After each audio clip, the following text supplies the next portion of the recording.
वाणी गुणानुकथने श्रवणो कथायां हस्तौ च कर्मसु मनस्तव पादयोर्न स्मृत्यां शिरस्तव निवास जगत प्रणामे दृष्टि सतां दर्शनेस्तु भवत्तनूना। अर्थात कैसे जीवन जिए, हमारे बच्चे कैसे अपना डेली का मतलब रूटीन बनाए कि भगवान में उनको रुचि हो जाए।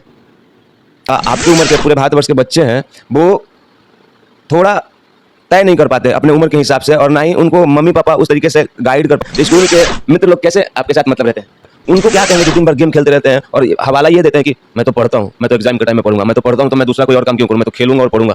तो कभी आपको शुरू से लेकर अभी तक कभी आपको असहज महसूस हुआ है अपना कथा वाचन के दौरान, क्राउड में या फिर सोशल प्लेस पे? नहीं।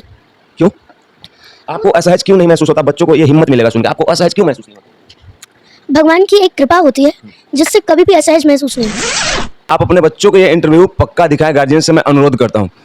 सबसे पहले तो मैं आपको प्रणाम करता हूँ। जय श्री कृष्ण, राधे राधे।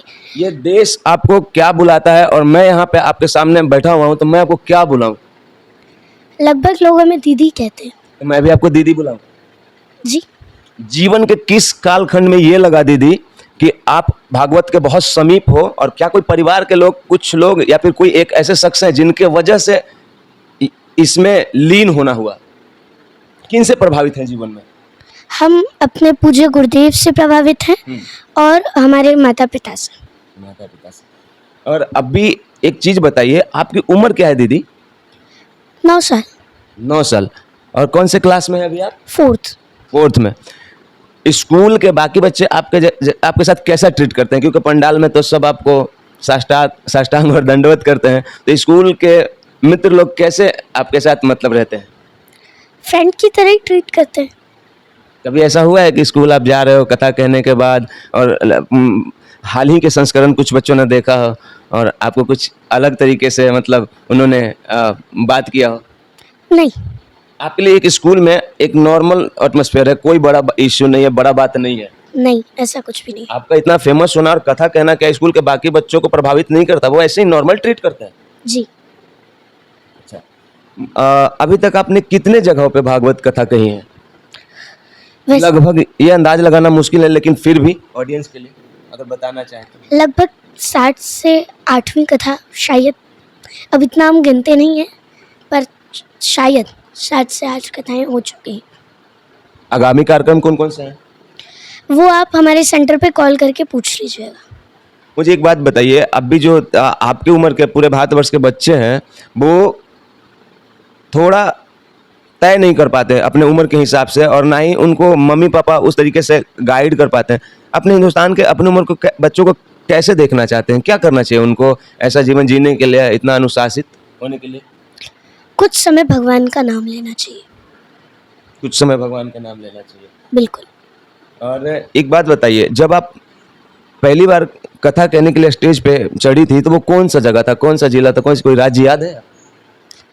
इंदौर था और गंगानगर क्षेत्र था, गांव। अच्छा, गंगानगर क्षेत्र, इंदौर के गंगानगर क्षेत्र में। और अब तक तो पूरे भारतवर्ष में कह दिया होगा आपने कथा? नहीं। पूरे भारतवर्ष में नहीं कहा है? बिहार कभी गई हैं आप? नहीं। क्योंकि मेरा ऑडियंस जो काफी उधर ही रहता है, बिहार नहीं गई हैं? नहीं। अच्छा, बिहार जाएंगी? निमंत्रण हुआ तो देखते हैं।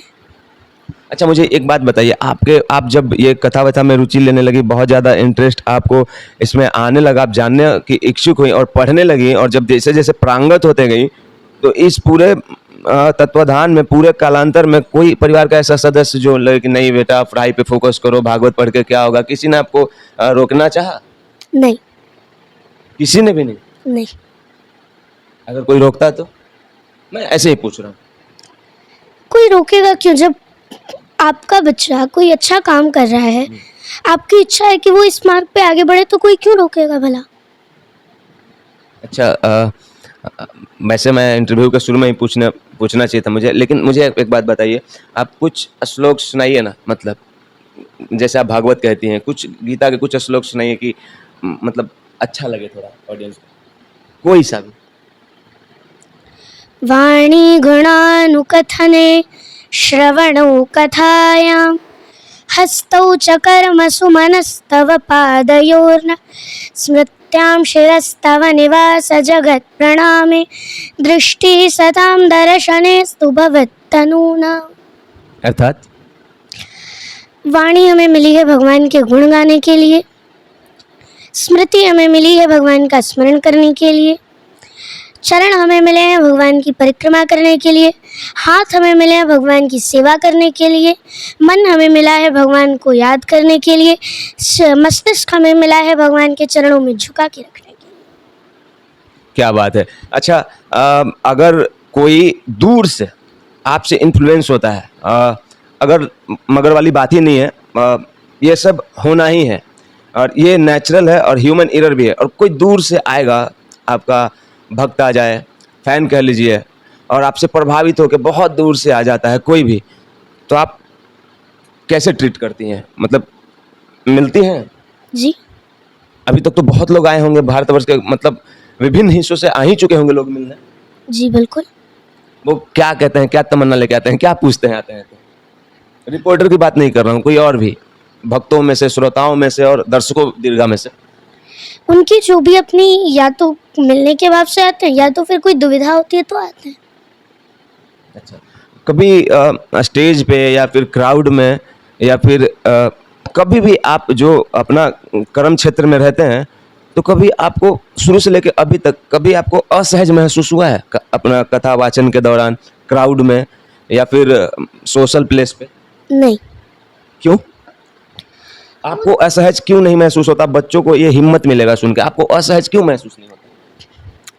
भगवान की एक कृपा होती है जिससे कभी भी असहज महसूस नहीं होता। क्या बात है। और एक बात बताइए, आजकल के गार्जियन कहते हैं कि हम अपने बच्चों को हैंडल नहीं कर पाते, सोशल मीडिया पर रहते हैं, reels, game, video game, PUBG, ये सब पूरे दिन जहाँ पे मोबाइल में बिजी है, और आप अपने आप को कैसे मैनेज करती हैं? कथा कहना, फिर घर में मैं इतने देर से आपको एब्जॉर्ब कर रहा हूँ, इतना डिसिप्लिन है, आपका लाइफ बिल्कुल 140 करोड़ बच्चों से बिल्कुल अलग है। उनको क्या कहेंगे जो दिन भर गेम खेलते रहते हैं और हवाला ये देते हैं कि मैं तो पढ़ता हूँ, मैं तो एग्जाम के टाइम में पढ़ूंगा, मैं तो पढ़ता हूँ तो मैं दूसरा कोई और काम क्यों करूँ, मैं तो खेलूंगा और पढ़ूंगा। क्या यही इतना काफ़ी है? बच्चे पढ़ रहे हैं तो अच्छी बात है, बाकी जितने भी गार्जियन हैं वो हमसे बड़े हैं, उनके पास हमसे ज़्यादा बुद्धि है, तो वो अपने बच्चों को कैसे हैंडल करें वो स्वयं सोचें।